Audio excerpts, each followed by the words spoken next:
the guy's name? What was the act? Oh, so Mark sent me a text. He watched the show we did on Saturday morning, the day of the Derby, and he's kind of like, "Hey, I really like the show. Tell Omar Sharif that the piece that he did on me came out great." And he's like, "He'll think that's funny, right?" And I'm like, yeah, "Not really. A, he won't know who Omar Sharif is. Two, literally, I mean, it's like Omar Sharif. We barely know who that is." Well, Asher over there knows. Yeah, I'm the oldest of the group. Eric loves Omar Sharif. I'll be 56 on Sunday. If I make it to Sunday. You're in your 40s now, huh? Yeah, 41. You old bastard. I was talking. What? You're in your mid-40s, right? I'm later than that. We were 86, right? 86 years old. I just look really good. Yeah, that's that olive skin. Mm-hmm.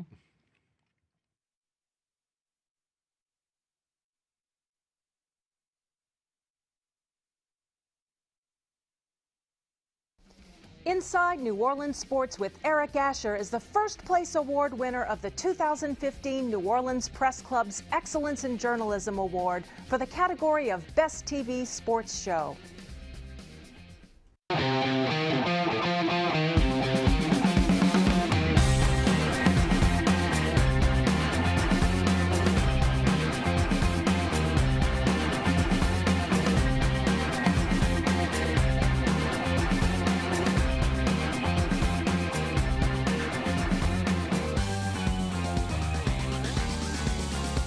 Good evening, New Orleans, and welcome to Inside New Orleans Sports. I'm your host, Eric Asher. Over the next hour, we're going to take a hard look at the local sports scene.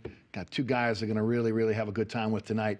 Corey Johnson of Fox Sports 1280 and Fletcher Mackel of WDSU Channel 6 Sports. Guys, welcome to the show. Thanks so much for being with us, and I'm looking forward to a fun hour. Corey, we always like to start off letting folks know a little bit about where you are and what you're involved in. I'm going to try to keep a straight face throughout this show. Corey, tell the folks a little bit about Fox Sports 1280, WGNO-TV, and everything you're involved in. It can be trouble when we all three of us are together talking sports and stuff off the air, yes, on the air. Yes. Yeah, Eric doing a weekday show, Monday through Fridays, obviously 4 to 6 o'clock on AM 1280 every afternoon. A little bit of sports, but mostly, you know, New Orleans stuff and news and politics, and do some editorials a couple of times a week on Channel 26 on Monday and Wednesdays, but living in New Orleans, having a good time, right. Love the city. You got a new website as well now, right? Yep, CoreyJohnson.com. And they can catch everything you're involved in at that website. And some stuff we've done before. Yes. I really need to load this archival stuff that I've got. Right. You know, like Jim Fink's interviews, Eddie Robinson, you know, things of that from when I did sports a long time ago. Beautiful. Fletch remembers. Yeah, Fletch remembers for sure. Fletcher Mackel with us. Fletcher's first time on the show, unfortunately for us. Fletcher's with me every Monday on my radio show, but Fletch has a real job that he has to be on Thursday nights. But Fletch, thanks for taking a few minutes of your time with us today. Tell us a little bit about what's happening at Channel 6 Sports. I know, usually Thursdays are always so bad for me. Right. Yeah, I've now been at WDSU for 14 years this summer. I know, started amazing. In the summer of 2002.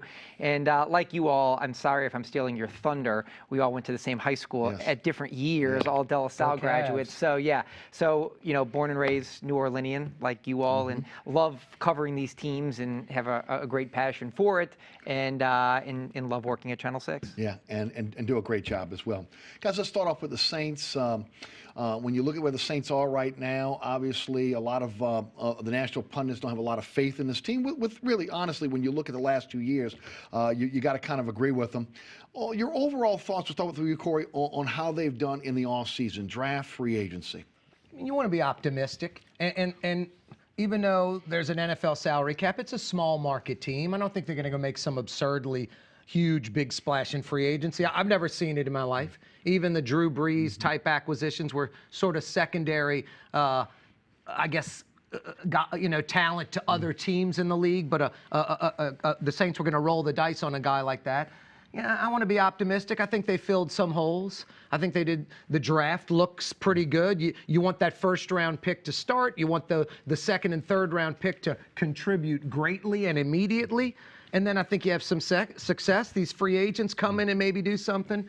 But, I mean, that's what stinks. You're kind of the lead-in part, you said. I look at, like, Vegas and the over-under and ABC and how many Monday night games they're going to put out there. And you know, what all these pro pundits say. Yes. And I hear a lot of 5 and 6 and 7 wins. Right. You know, maybe 7, 8 wins tops kind of things.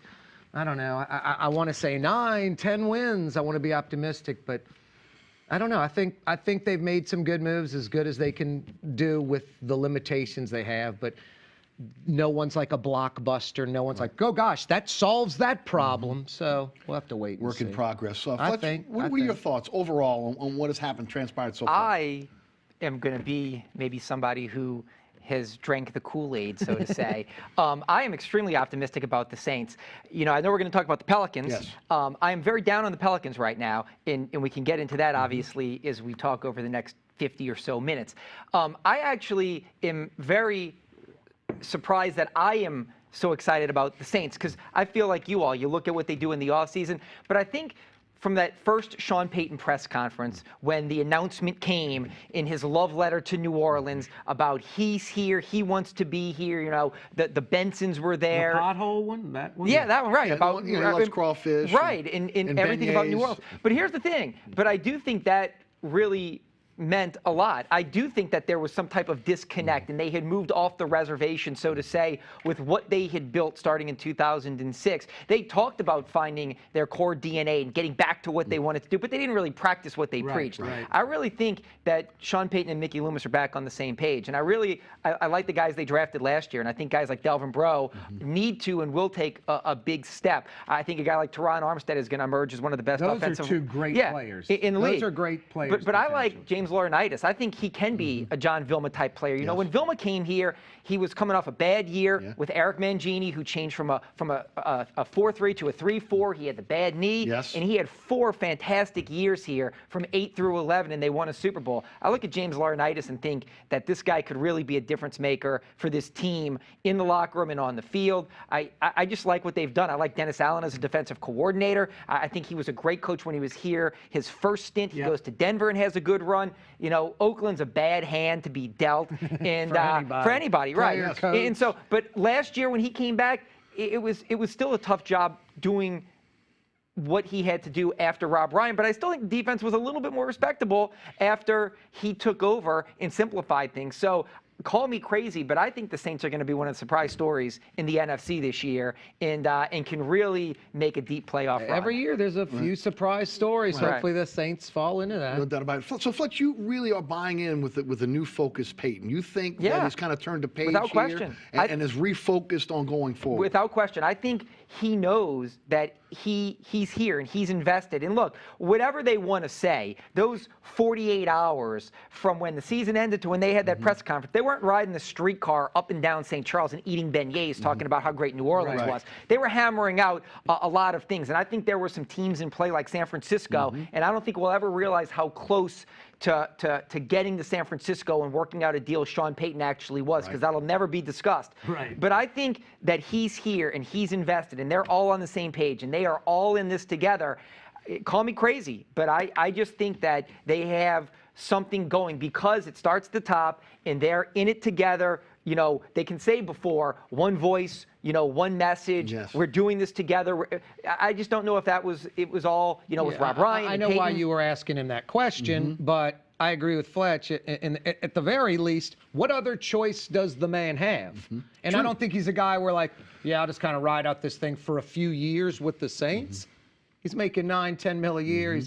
I think I did a thing that some Premier League soccer coaches make more. He's like the 7th highest paid coach on planet Earth, 7th or something like that. So, yeah, I think he's all in. You think he's more focused now? Now I shouldn't say more focused than like what, back in 06, 07, 08, 09? But the disconnect that we saw over the last few years. See, I feel like he's kind of lost focus, and because of that, the team kind of floundered. You guys seem to believe that may be true. There might have been a lot of distractions. I mean, off the field things, personal things, right, no doubt, whatever. Yeah. But I think he's not who he was back then at all. I think he's a totally different person. It's almost a decade later.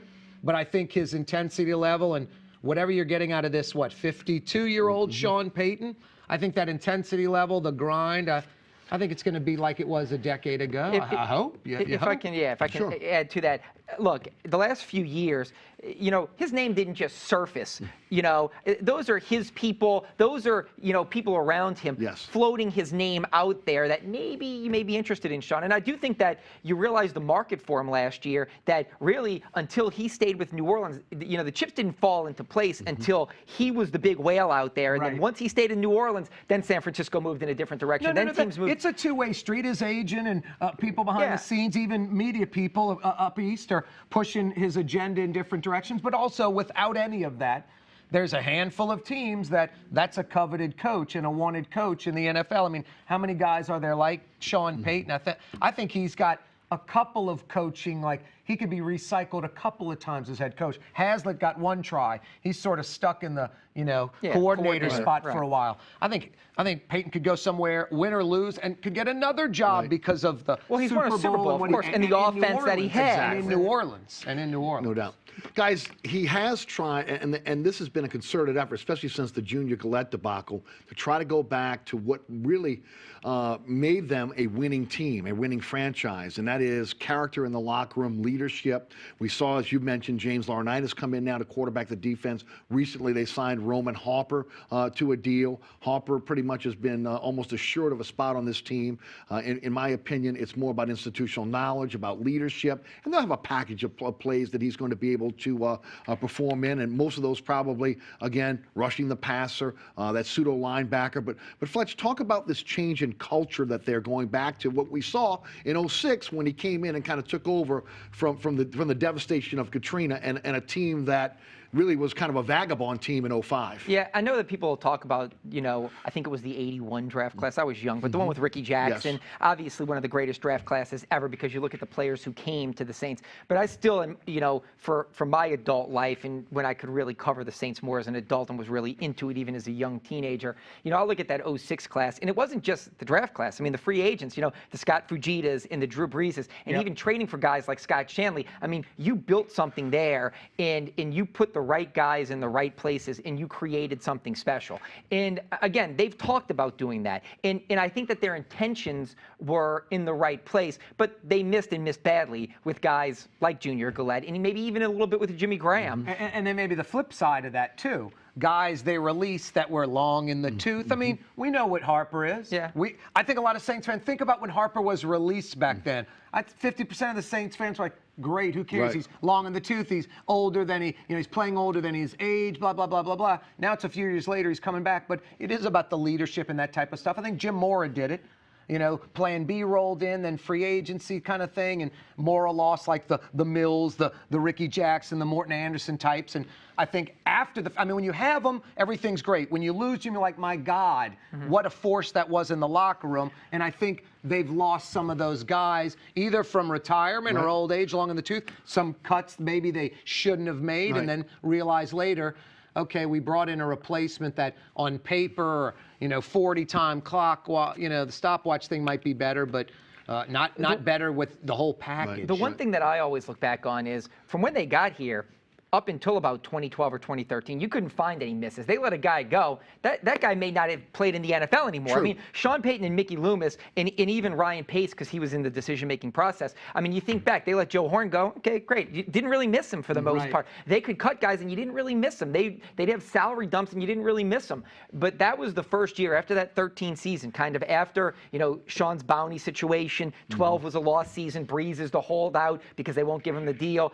I write that one off. 13, they bounce right back. Rob Ryan and all his bravado. But that's when they started. Remember, 13 was when they released a big pool of guys because of salary issues. Because of the cap. Sproles and Malcolm was a free agent. They couldn't afford him. And Roman Harper. You just go down the list, and you're like Lance Moore, and you're like, these guys were really rock-solid pillars, foundations of our success. And up until that point, it was always like, well, they're older, or they don't fit us, or we've got another guy up and coming. They really and the shocky. locker room thing isn't even considered at that point. Right. He's older, he's long in the tooth, all on the field. But it never mattered. Shockey was gone, and Jimmy Graham was right there to step up. There was never, you never missed a beat in the locker room or on the field until after the 2013 season. And then you started releasing guys, and it was kind of like, wow, we've released some pretty, some guys who could still play. Because, look, Malcolm's gone on to have better success in Philadelphia. Sproles has gone on to show that he can still play in Philadelphia. Roman goes on to start 2 straight seasons for the best team in the NFC.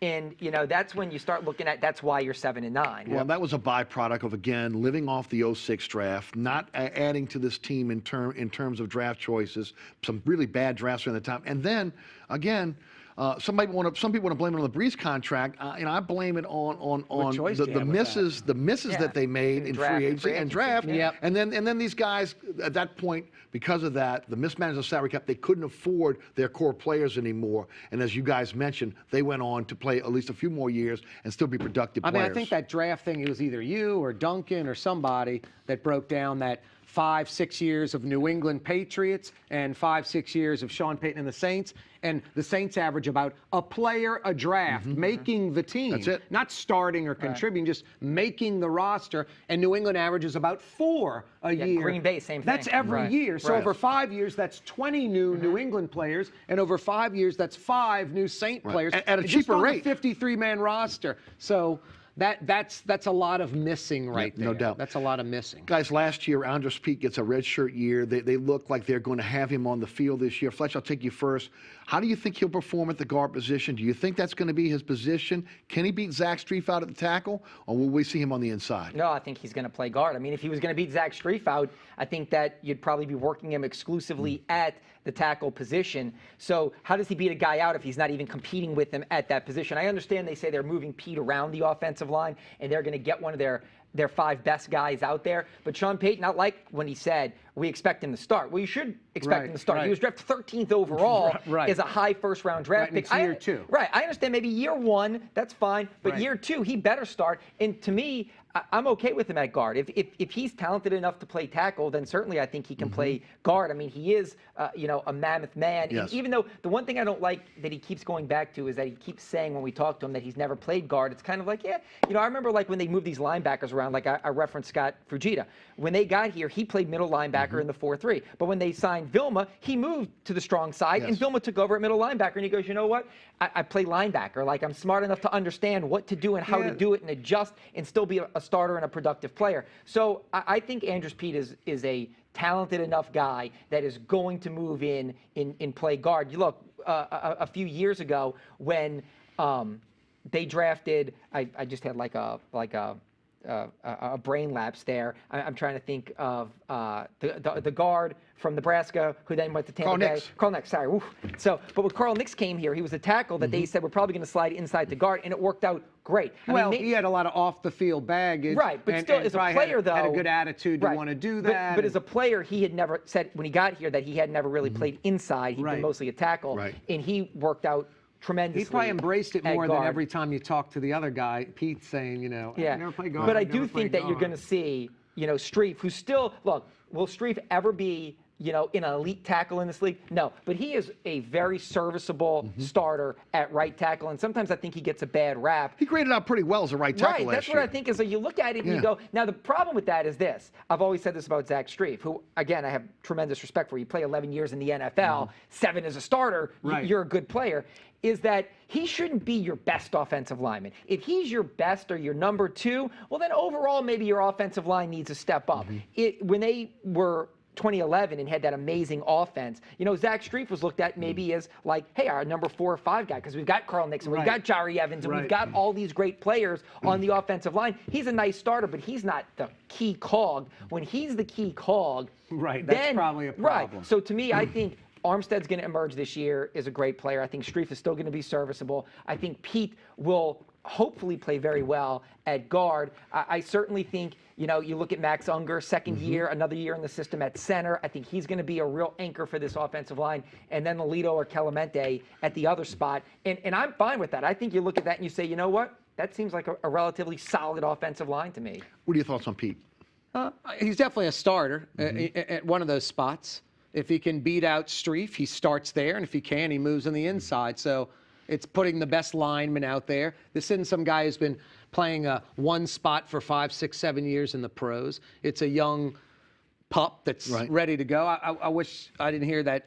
The comment, I know I'm overblowing it probably a little bit, but you want to embrace this change, not question it all the time. But no, I mean, that's your 12th, 13th pick last year. The guy's got to play by now. There's no doubt about it. I don't mean to jump into your questions or anything, but that other line worries me more and always has. Well, that's where I'm going next. So again, defensively, I didn't know if you were going that right way or now. not. You know, a couple weeks back, Kaloy Kakaha, ACL injury. Right. You know, they really didn't address the pass rusher on the outside, Davis Tull. You hope that he's going to be able to come in after a redshirt year and maybe be a pass rusher. They're going to go with that 3 safety look, which again, Roman Harper's obviously a pretty good pass rusher. Vaccaro. Can I blend something Sure, we were absolutely. just saying Go into ahead. this? If Streif had to play the Saints D all the time, he's fine. He's grading out great all the time. But when Streif has some, 265, Right. 275, Right. Right. well, not even that. I mean, some guy who's just of course that, but some guy who's just a fierce pass rushing specialist rusher. that can go around the edge. Streif gets where his he jock struggles. handed to him a lot. That's where he struggles. So fading back Right. over, it answers sort of that question. My God, Kakaha's out. I mean, Saints need the NFL is about quarterbacking and getting to the quarterback. And the Saints don't have, like most teams, 4 or 5 guys on the D-line that can attack a quarterback. Your thoughts on the defensive line, your thoughts on this defense under Dennis Allen this year? Yeah, look, I like Dennis Allen. I remember when he was here starting in 06 and through 10, and he was, the secondary was good. We forget, in 09, having Jabari and Tracy Porter and, Roman and I hate to even say Sharper's name, because of, who he is and what he is, but as a football player, right. As a secondary, they were pretty good that year. And so to me, I think Dennis Allen is a really good football coach. And even his one season in Denver, they had a really strong defense, and that's what propelled him to get the job in Oakland. He was actually the first defensive coach that the Davises had hired. They'd always gone offense because they love that vertical passing game, and he was kind of the defensive guy to do it differently. And when you look at the players he drafted, look, Jack Del Rio, I'm a big fan of, and I think Jack Del Rio was underrated as a coach in Jacksonville and is going to do really well in Oakland. But those are some of the drafts that they had under Dennis Allen, and some of those young players like Khalil Mack developed under him. Right. And he could lead the NFL in sacks this year. But I'm high on Dennis Allen. I think Dennis Allen having a whole season with this defense is good. I just do wonder, like you said, is Jarris Byrd going to be healthy? Right. Losing Haoli Kakaha, who's moving to that edge rusher like he was in college, it worries me now that they don't have a lot of depth there, and they were pretty thin. Will somebody step up the way Junior Gillette did in 2013? Right. Gillette was one of these guys that maybe, we were talking about Gillette back in 13, Rob Ryan's first year with, I can't remember the other linebacker's name, out of Illinois. God, he bounced around from Dallas to Oakland after that. But he was another one, like a third-round draft pick out of Chicago and University of Illinois, is who could emerge, and Junior Gillette ended up emerging and doing very well. Right. Maybe a guy like Davis Tull, emerges this year. You hope, Because he's sort Tull's like Pete. Right. You draft these guys. Is it going to be more old Saints draft, one out of one guy making a year, or are you going to try to be more like New England, where 4 guys make the roster? Because I do think the problems the last few years have been the fact that they can't get pressure on the quarterback, and then you have too many quarterbacks. Look, Carson Palmer was a great example last year at Arizona. How many plays did? Look, Carson Palmer to me is kind of a wooden Indian. Like, if you can't get Carson Palmer, you can't get a quarterback. Right. And how many plays did he make with his feet in that game where it was just unbelievable? Where it's like Carson Palmer's making plays outside the pocket, which is destroying your secondary in your linebacking core. It makes them look so much worse than what they really are. And I remember it really started 2 years ago, the first game when they went to Atlanta and lost after the 2013 season in 2014, when Matt Ryan had this phenomenal game.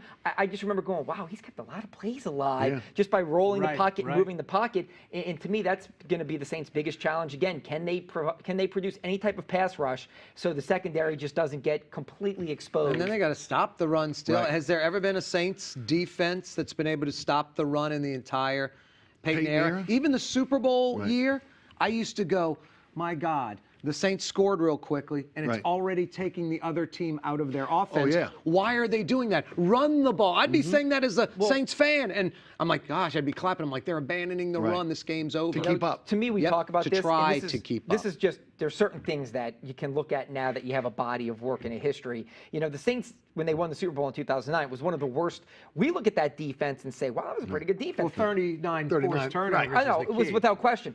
But statistically, besides that one category, they were just one of the worst defenses to ever win a Super Bowl. Yes. And so you look at it and you say, hey, there's one thing you can look at with Sean Payton and Drew Brees. They are always going to have a top 3 offense, no matter what. No matter who Drew Brees is throwing to, no matter who's protecting him. Get the pulse out of the D. Right, that's what I mean. Middle of the league just D. be okay. Or be a bad D and have 39 turnovers or have a bunch of sacks, something. But there's something that it's just, you don't need him to be great. You just need him to be not so horrific as they seemingly have been in recent years. They've been near the bottom of the league a lot of this time. And look, I understand Rob Ryan came in 13 and they went from 32 to 4 overall. Well, they forced him to not run his own defense.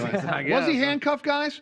I mean, was he handcuffed the last couple year? of years? I certainly, I think there's I mean, look, I see both arguments to that. I certainly think that Sean Payton is right when he says there's a lot of dirty hands in this, in that Rob was in charge. But I certainly think that they neutered him a bit, so to say, by bringing Dennis Allen in, looking over his shoulder, no doubt. making him use certain packages. But that's almost part of like the beginning. Eric and I have talked about this before. I mean, it's like you come in as defensive coordinator with the Saints, you get your boy Johnson from North Louisiana. You get Vitt. Right. Oh, wow. I'm not bringing in Fletcher, who's my linebackers coach, and Eric Asher, my DB's coach. I got your guys. Yeah. So you accept that. Right. So you're already kind of capped. And then the Allen thing, you're almost kind of going like, should I have expected any different? This is just enhancing what I've already accepted. Yeah. Look, I thought there were a couple of guys that, so that's why I disagree with Rob Ryan. I understand where Rob Ryan probably visualizes and probably has made that argument of with him. This isn't my defense. But I remember the first year that he was here, you had guys like Jim Leonard, who was the safety, who was with him previously, and a guy like Chris Kaare, who ended up coming back after injuries in playing with the Saints. But I thought those guys were locks to make the team because Jim Leonard's a guy, he played a lot of 3 safety. I thought he understands the system. He's going to make this team. And a guy like Kaare, who was a cornerback, he's played with Rob before. He understands Rob. He knows what he's doing. He was with him in Oakland. And they cut both of them. So to me, I think it's a little disingenuous to say these players were forced upon me. It's like, yeah, but I think since the day you got here, you've had to work with what you had. I think the one thing that Rob Ryan brought up, and I think that Sean Payton and obviously the Roman Harper signing a few weeks ago brings that into the focus, is that he talked about losing Malcolm and Roman. And I think that was a huge hit to this defense in this locker room, more than, Rob Ryan brought up, Jarris Byrd and how he plays and how he wanted to play. I do think, I'd side more with Sean Payton than Rob Ryan on that. But the one thing I'd side with Rob Ryan more than Sean Payton with is when you let Roman and Malcolm go, you underestimated what they did and how they did it and how much they meant to that team. Plus, you think you have 20 good players on the roster. You got about 8 or 10 or 12, and those guys are in that 8 or 10 or 12. Right now, name the top players on this. Right. I mean, we would name Armstead and Bro, and they're really about to emerge. Most pundits wouldn't include them. You could probably name like 3 or 4 Saints that are top 9. Well, so it's a there lot might have been different. 10 or 12 back then, and they released 2. It's a lot different than when Peyton was in his heyday here, where if you would have cut a player that still had something on, you wanted to trade someone, they were going to make that team. Now, I mean, you cut a player off this team, most of the time, they're pretty much done.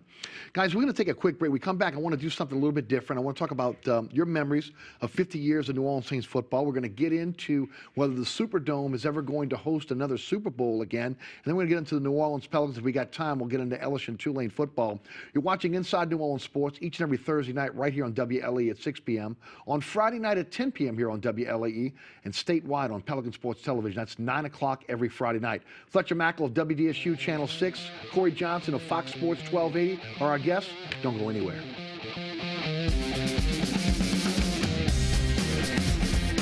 Inside New Orleans Sports with Eric Asher is underwritten by... Located on Lake Pontchartrain, Brisbee's Lakefront Restaurant and Bar offers traditional West End favorites, a scenic view, oysters, and numerous tasty options. More information is available at 504-304-4125 or brisbeesrestaurant.com. Mr. Ed's Oyster Bar and Fish House has been shucking here since 1979. Located at 3117 21st Street in Metairie, Mr. Ed's Oyster Bar and Fish House offers raw, fried, and grilled oysters as well as a range of Cajun and Creole dishes. Enjoy a dozen with a smile. St. Jude Children's Research Hospital is literally saving kids' lives. It's a very special place family-friendly place. To see the kids that they're helping on a daily basis was unbelievable. Families never receive a bill from St. Jude. Discoveries made at St. Jude are freely shared. The hardest cancer cases in the world go to St. Jude. We won't stop until no child dies from cancer. Join us. Join us in supporting Hoops for St. Jude. Visit stjude.org/hoops to find out how. Welcome back to Inside New Orleans Sports. Got a great panel for you tonight. Corey Johnson of Fox Sports 1280 and Fletcher Mackel, WDSU Sports. Guys, Saints are celebrating their 50th anniversary this year, and I'm asking guests some of their memories of the New Orleans Saints. I can remember going all the way back to '66. You guys probably can't, but Corey, I'll start with you first. Some of your memories of the Saints throughout their tenure here in New Orleans. That go back as far as you can. Then some really good memories, maybe some things that kind of stick out to you. Yeah, I guess my first real thoughts, as a kid that I remember.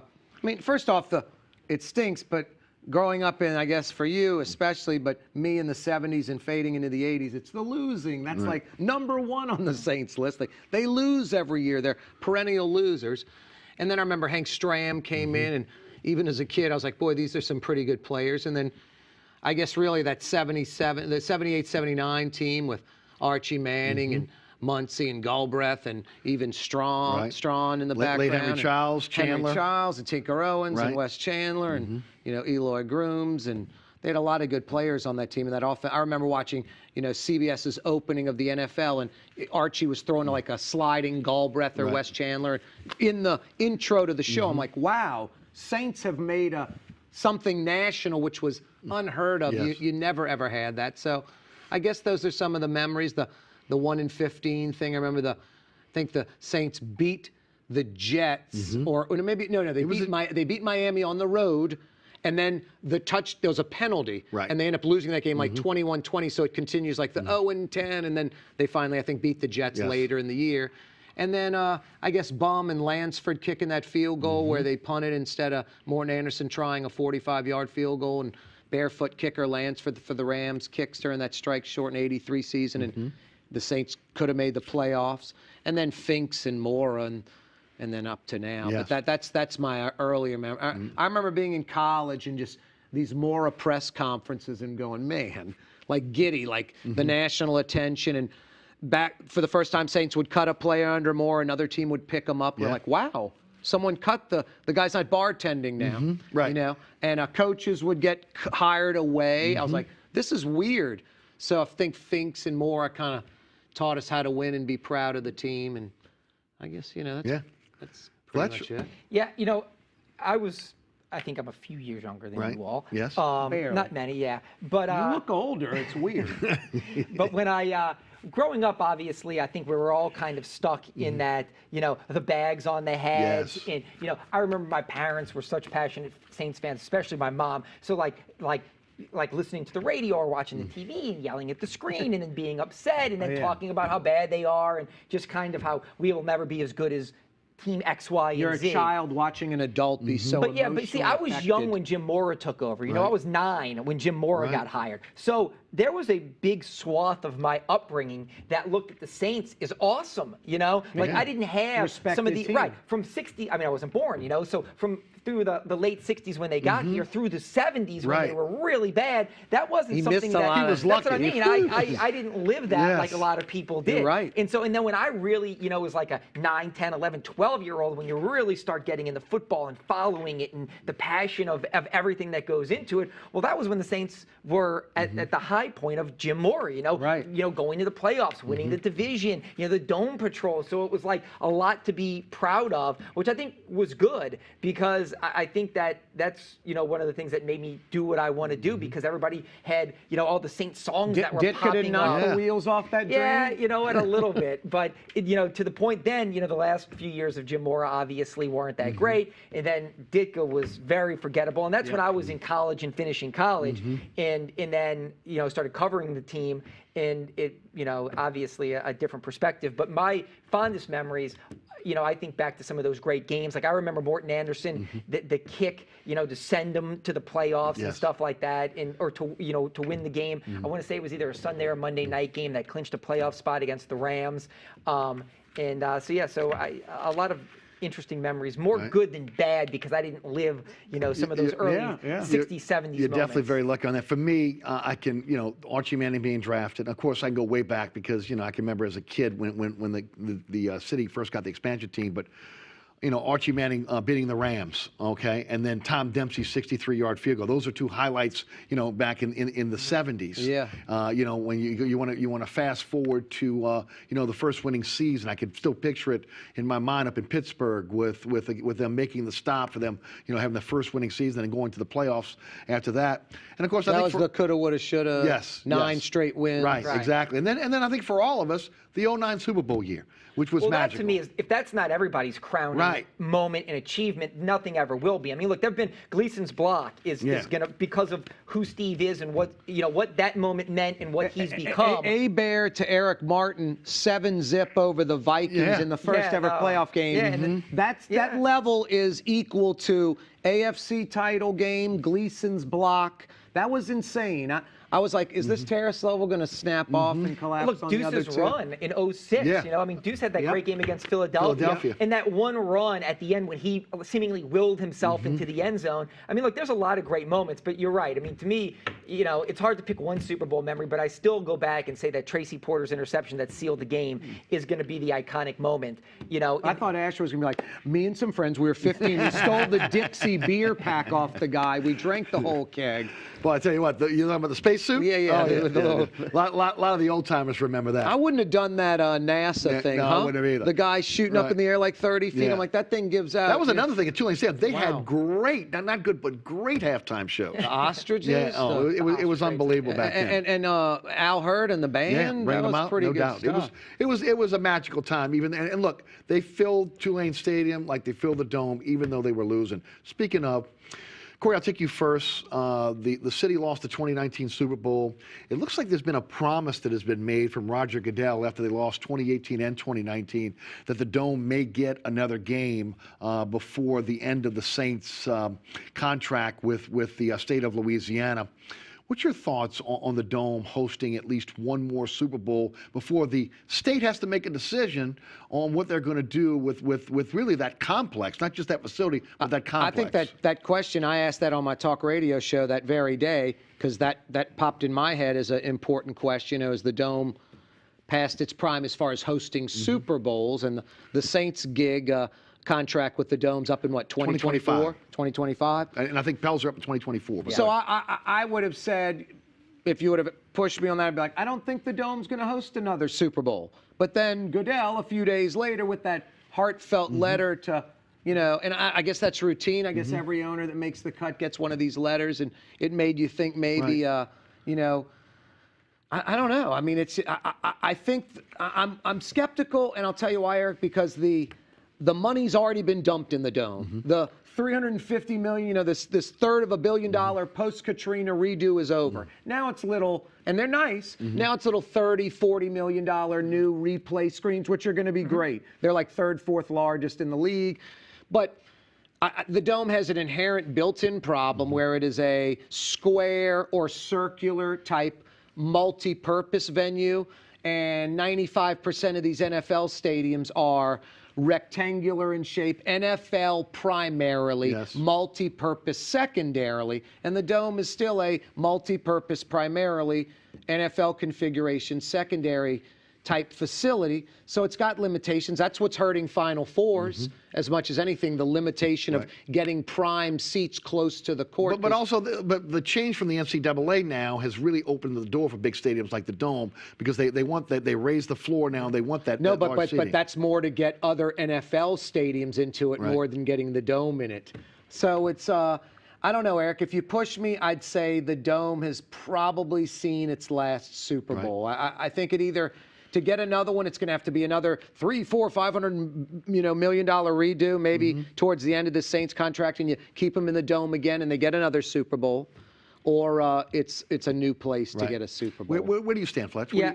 The only way they get a Super Bowl before the deal ends is if the Chargers have to leave San Diego and the Raiders don't go to Vegas. Because here's the thing. That's a great If the point. Chargers get the stadium in San Diego and the Raiders go to Vegas, that's 2 new stadiums, and that's your Super Bowl in 2022 and 2023, because as soon as they come online, they've already told But if they go to LA, they're sharing that stadium. Oakland's staying in a Super Bowl not worthy ever stadium. Right, the worst stadium in the history of the NFL. You got to hope that happens. So if the Raiders can't go to it can't work a deal out in Vegas, which I think the Raiders are going to Vegas. I think that's the done deal of done deals. And but let's just say hypothetically, right? Let's just say hypothetically, the Raiders deal falls apart and the Chargers can't get a deal and they go share the facility in LA. Well, then Roger Goodell is right. In 2022 and 2023, the Saints bid will probably be one of the ones that is without question that's a brilliant considered. point. You know, because now Miami has one, and now all the new stadiums are taken care of. So then New Orleans goes back into the mix against Tampa and Indianapolis. But and I if certainly San Diego think has a new stadium, if Las Vegas has a new then they're stadium. done. They're done because that would be 2022 and 2023. Tampa's redoing theirs. And 2024 is too close to the deadline. It is. If they don't have a new deal, they got to have a new deal. Right. Jerry Jones gets his again. and Indianapolis is going to want another one. But New Orleans is in the mix if those 2 cities don't get That's a new great stadiums. point. But let me say this. I'd agree with I that. do think the Super Bowl will host another one because, look, anything can happen over the next 9 years. You know, if we'd have been having this conversation in 1997, you know, nobody could have predicted Katrina or what was going to happen. You know, so anything can happen over the next 9 years. But right now, as we stand with the financial crisis in Louisiana and things that are going on in this state, I can't see new stadiums coming online in 2024 and 2025. Just, I mean, the sheer number of them, there's just limited on how many could. No, I'm saying in New Orleans. In New Orleans. Like, there is nothing right now that is going to. Katrina brought about massive changes at the Superdome. I mean, look, pre-Katrina, when I got here, this was a conversation we had all the time. Are the Saints going to LA, Albuquerque, the Gulf Coast? They want a new stadium. They're not going to get money. Not the so Gulf it was, Coast, but yeah. But I mean, they were talking about a move to Mississippi Buddy D potentially. Stadium. Right. And so, but to me, they're going to have to talk about it when the deals come up. But what I think is going to end up happening is what you saw in Miami is going to be look, they're never building stadiums in Florida anymore, ever, even if the the Tampa Bay Rays leave. The baseball stadium in Miami killed any public funding, and that's why Stephen Ross had to put $400 million of his own money into Miami. Seattle is never getting a basketball team again because their taxpayers built a football and a baseball stadium, and they are never giving them another dime for a basketball facility. So unless an owner steps up and builds it himself, the basketball is never going back there. Here's the sad part, and not to digress into a non-sports issue. It's like Hollywood South in New Orleans. You can go get the film industry back. It'll never be like it was. There's too much competition. Atlanta's Hollywood South. Well, you can get another Super Bowl, and that's great. You're back in the rotation. The rotation's now once a decade. It'll never be like it was. Not 70, 72, 75, the 78 game, the 81 game, the 86 game. There's never going to be 3 games in 5 seasons. There's never going to be 4 in 9. There's never going to be 5 in 11. That's never going to happen again. So it's all you get back in the rotation, and it's a different ball game. But what the rotation is going to be is, and again, I would love new stadiums, but I don't think that is in any way, shape, or form possible. What I think is going to end up happening is another massive renovation to the Superdome. And the arena, too? And the arena. Like, that is what the taxpayers and I don't know if Mr. Benson will be around, obviously, but the Benson, Gale, or the Benson family, or whoever the owners are at that time, which I think it will be Gale, in the state of Louisiana are going to work together, and they are going to do some type of refinancing public-private deal and get and again, this won't happen for another 8 to 10 years. But somewhere around 2023, these conversations are going to heat up, and they're going to get some type of massive renovations. Not to be too geeky, but if you stay in the dome, you've got to bust out an entire side of the dome. Well, they may. I mean, no, you're right. And move that all in and make a rectangular NFL kind of. Well, let me say this. You know, facility. Chicago wasn't tearing down Soldier Field. No, but they did exactly that, though. They took the body of Soldier Field, like the body of the dome, is there. The shell. But they're not on that. They're not on the outside edge anymore. They put a new stadium retrofitted inside. And same with Lambeau too. And so that's what I'm saying is that I think you're going to see. And if that means, I don't think the Saints will have to play at LSU, like the Bears had to play at the University of Illinois for a year back in, I think, 2000. Right. But I do think you'll see massive renovations before you see new stadiums. Let's shift gears. Let's talk a little bit about the Pelicans. Tonight is draft night for the Pelicans. We know that Danny Ferry a couple weeks ago was announced a special advisor to the Pelicans. I think that a lot of people are still wondering, what the heck is going on with the Pels in terms of Dell Demps. Fletch, I've been very critical of Dell Demps. I'm very critical of the Pelicans for not being more forthcoming with the media, with the fan base. I think that it was a critical mistake in re-signing Omer Sheik now to a deal that would be an albatross wrapped around your neck for the next few years, especially as you've just gotten rid of Eric Gordon and that contract. Not getting something for Gordon and Ryan Anderson when you knew that you were not going to be able to re-sign them or want to re-sign them, I think was a critical mistake on Dell Demps' part. You can give him a little bit of a pass for the injuries, but there have been some bad moves, logistic moves that have either not been made or have been made that have set this franchise back. Now you're in a situation where you've got Anthony Davis just signed the new deal.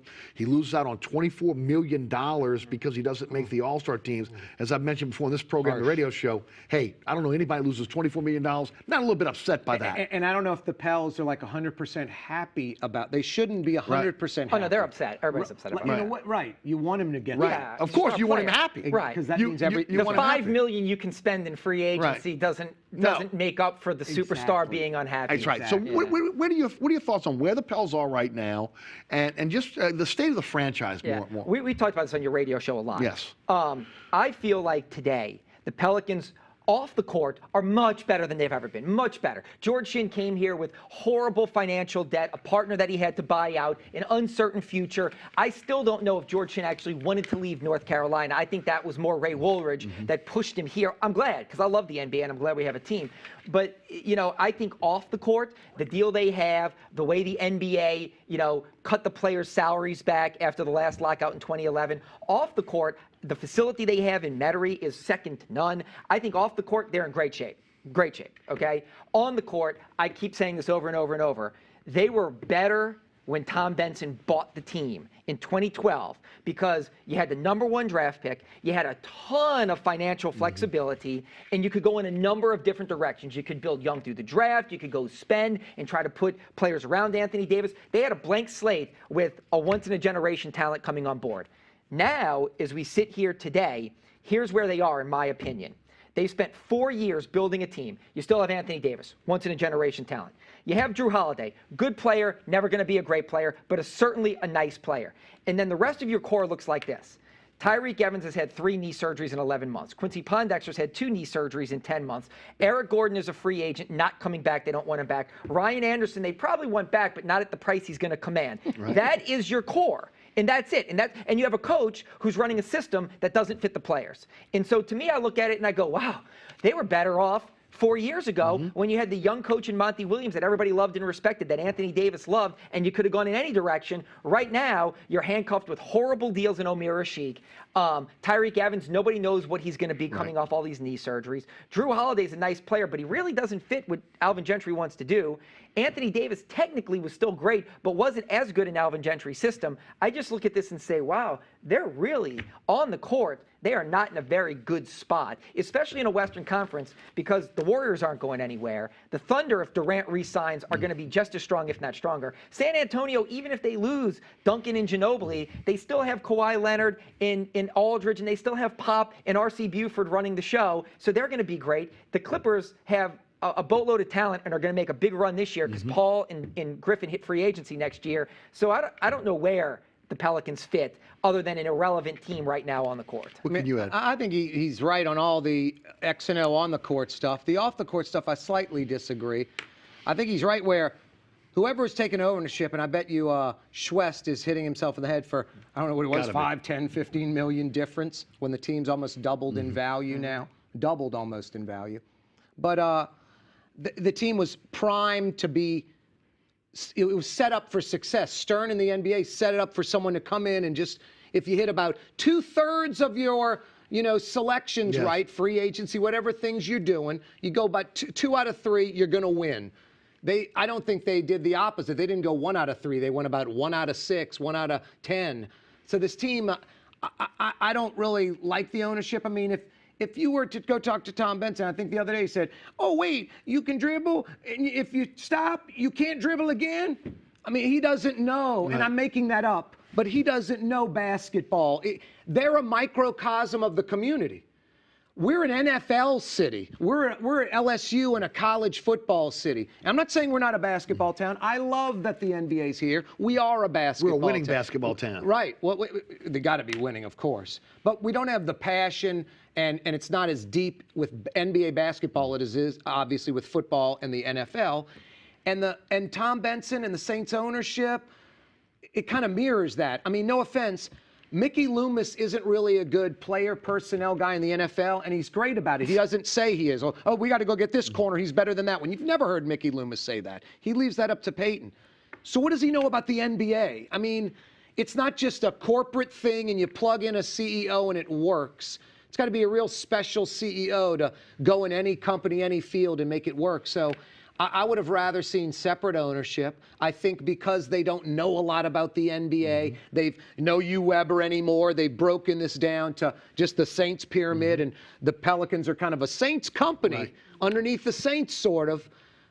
Dual roles. I guarantee you Stern is like, oh, this isn't how I thought it was going to go. Right. There was a promise of it being separate, and they've combined them. And I'm just making stuff up. I'm going to take you back in time because I totally disagreed with you back then, and I was happy because I thought by Benson getting the team that they would have some stability, that they weren't going anywhere. You were one of the few that said, hey, Eric, and you said this on the air, this is not as good of a deal on the surface as you think it is.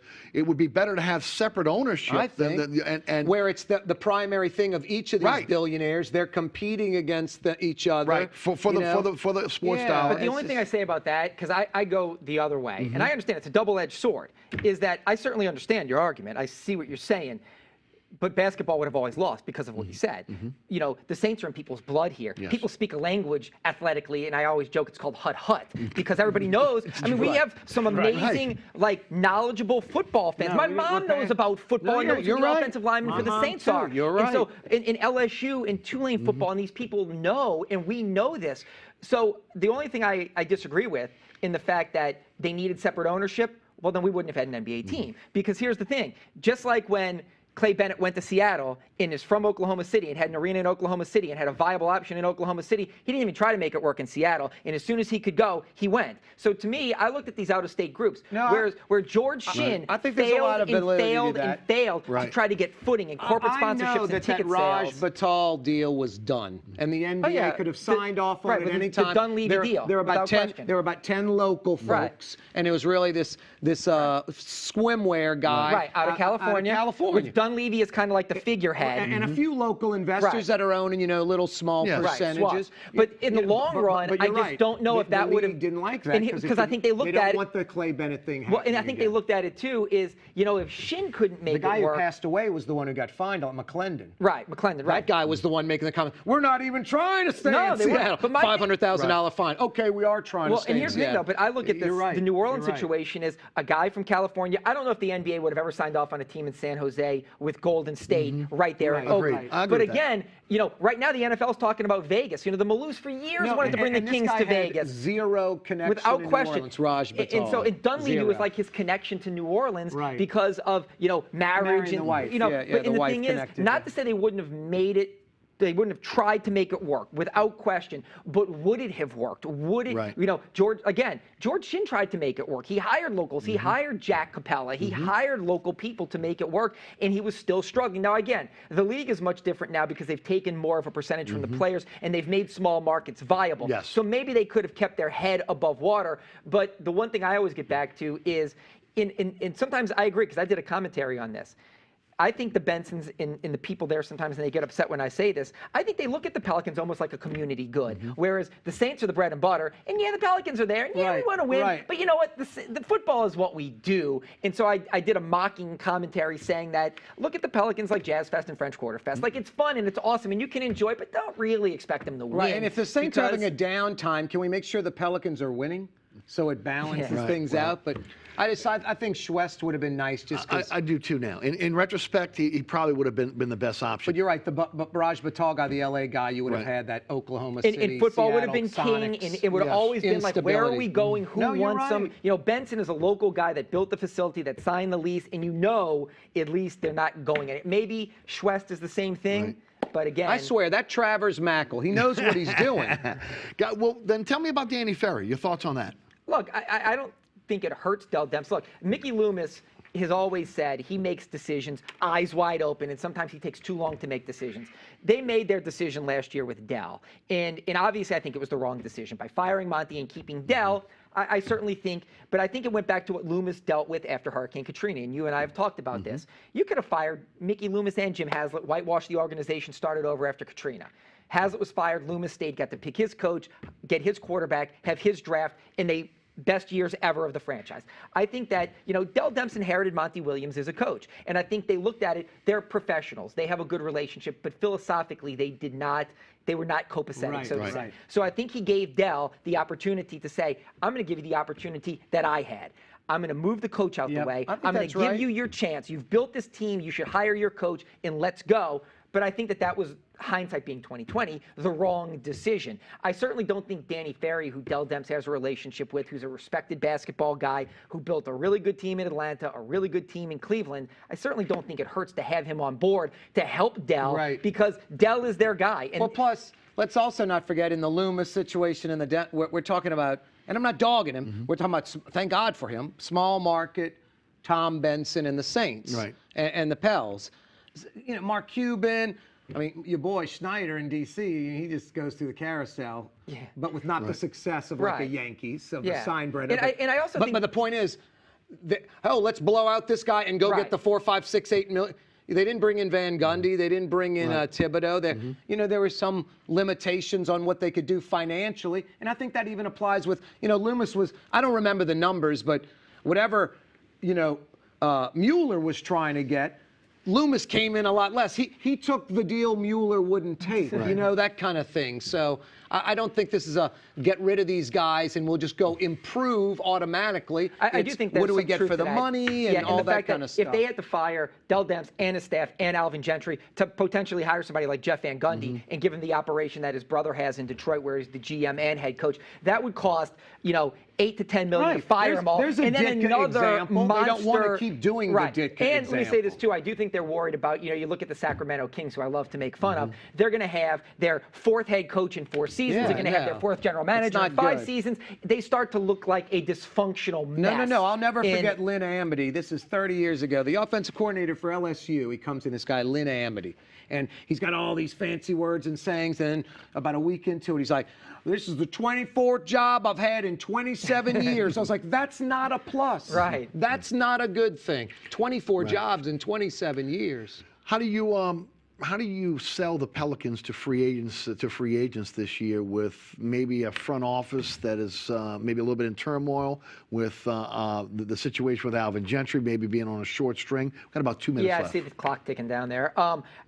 New Orleans wasn't going to be New Orleans has never been a major player. Like San Antonio is not a major player in free agency. Greg Popovich joked last summer that after 25 seasons in San Antonio, he got his first big free agent when they signed LaMarcus Aldridge, who is from Texas and played at the University of Texas. It's kind of true as far as a big contract, big free agent. Right, but that's it. They've never been able to go do that. New Orleans did it with Peja Stojakovic because he had a relationship with Byron Scott and because he was a little bit of an aging player, and the back end of that deal was terrible. Right. You know, New Orleans is not going to be a major player in free agency. The major guys aren't coming here. There's nothing you can sell them on. Not Anthony Davis, not the great facility, not New Orleans. Yeah, that's all great. Small market teams are not built that way. Now, let me say this. Can you get a second-tier free agent and hope that you get a guy on the rise, on the way up? Absolutely, and that may be where they have to go find somebody like Alan Crabb in Portland, who people are probably going, what are you talking about? But, you know, when they signed Ryan Anderson a few years ago, he was a guy on the way up. So to me, find a guy on the way up, you know, designate one of those guys, because those guys can potentially help you right now. 30 seconds, Corey. Free agents coming to New Orleans, what do you think? Well, I think he pretty much nails it. I think it's, you know, it's a franchise in turmoil. I don't even think Anthony Davis is going to be like, hey, let's send him out and be the big recruiter. Right. He probably isn't going to be the big recruiter. Right. So. They always talk about Chandler Parsons was the recruiter for Dallas, but Mark Cuban is willing to pay anybody anything, and they have a history of winning. You know? No doubt. Well, guys, this has been a great hour. Thanks so much for being with us. Fletcher, Mackel, and Corey Johnson. Always fun to have you guys, and look forward to having you guys again on the program. I look forward to seeing that angry wave on the Tulane helmet. Looking forward to that as well. Next time we'll try to get into some college football as well. Well, remember, first of all, thanks for tuning in. Remember, there's a rebroadcast of this program each and every Friday night right here on WLE at 10 p.m. Also on Pelican Sports Television, 9 p.m. in the New Orleans, Baton Rouge, and Lafayette markets. Catch me on the radio, 9:90 a.m. WGSO, 11 a.m. to 1 p.m. weekdays. Also, you catch us on the TuneIn Radio app, which is a free download for your smartphone or tablet. And you also can listen live, download the podcast at ericasher.com. Every single episode of Inside New Orleans Sports can be seen at ericasher.com as well. Again, special thanks to Fletcher Mackel and Corey Johnson, and to the WLE production staff, including Ron Yeager, Jim Dotson, also Naila Jones, and Christian Metter, and my director, William Hill. Have a great evening, New Orleans. We'll see you right back here next week for another edition of Inside New Orleans Sports.